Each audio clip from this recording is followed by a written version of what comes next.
I have to straight line rip a lot of material. I chose not to have the mill straight line it because I do have the Festool system. I've got the TS-55, which I'm going to use to straight line this. This is a piece of quarter sawn white oak. This piece here is maple. It's a soft maple, it's not hard maple. And I am going to do this with the 48 tooth blade just to show that it can be done. It will produce a very clean cut, one that you have to do almost no future service on. And I'm going to set the rail by using the kickback paw that comes with all of the Festool saws. All I do is set it on the edge, pull the rail against it, and do the same at this end. There are times I will actually set the rail to the grain, but this being quarter sawn white oak, the grain is fairly straight and the rays actually intersect the board at 90 degrees to the long edge.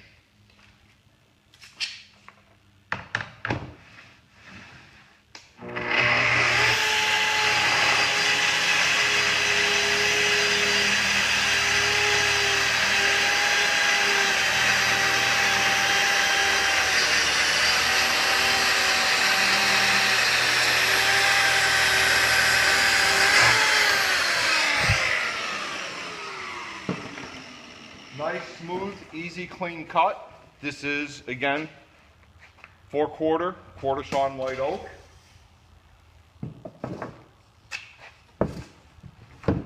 No real strain on the saw. No burning on the edge of the board. I'm going to cut the piece of maple. Festool does make a 28 tooth blade, which I own, and a 12 tooth blade that they call a pantry blade, designed just for ripping. There are times when I will use it. In this particular case, I know the blade that I have in that saw is clean. It has been sharpened, and it's only been in service for about 150 feet of cut, and all of them are also straight line rips. So now we're going to rip some maple, and I'm going to set it up the same way. Just use the kickback paw.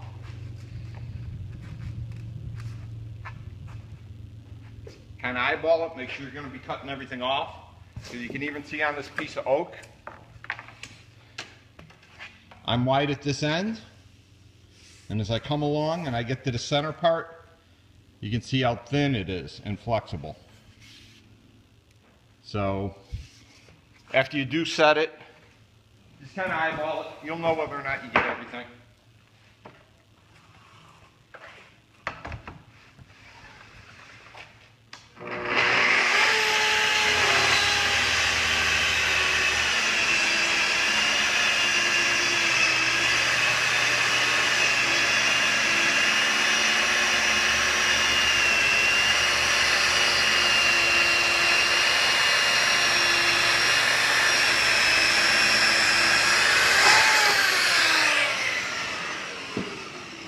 Again, nice clean cut, no burning. This is the drop-off piece. This is the cut side.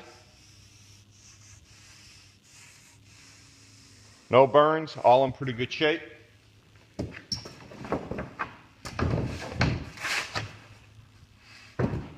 then straight line is short piece, but I have two very bad sides. Or actually two very bad edges. Hopefully the sides are still usable. And so what I'm going to do is I'm going to grab a shorter rail. Actually, that looks like it's less.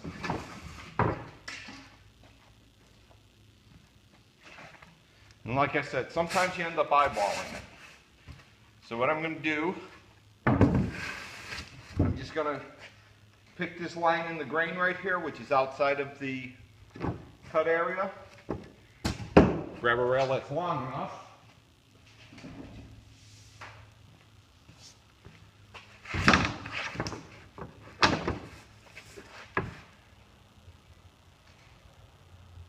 And just align it to the grain.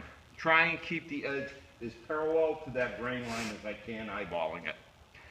Some of you will notice I have nothing supporting the back of the rail.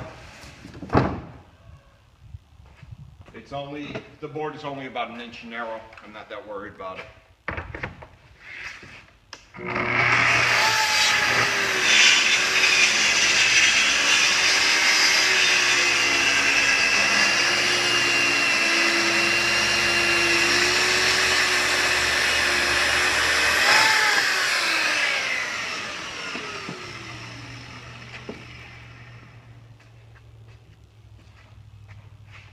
Again, no burning, nice clean cut. You can hear that the saw was not laboring. I have cut with that saw up to 8/4 saw in red oak, but when I do that, I will cut it at about 32 millimeters deep and then finish the balance of the cut without moving the rail, and it works just beautifully. The edge of the shortboard.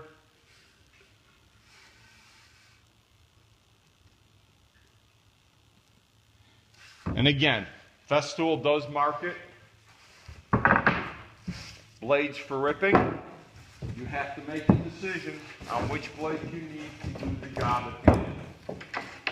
In this case, I knew the 48 tooth blade would do exactly what it did.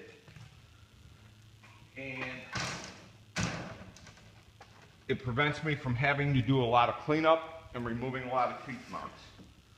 So, if you can buy the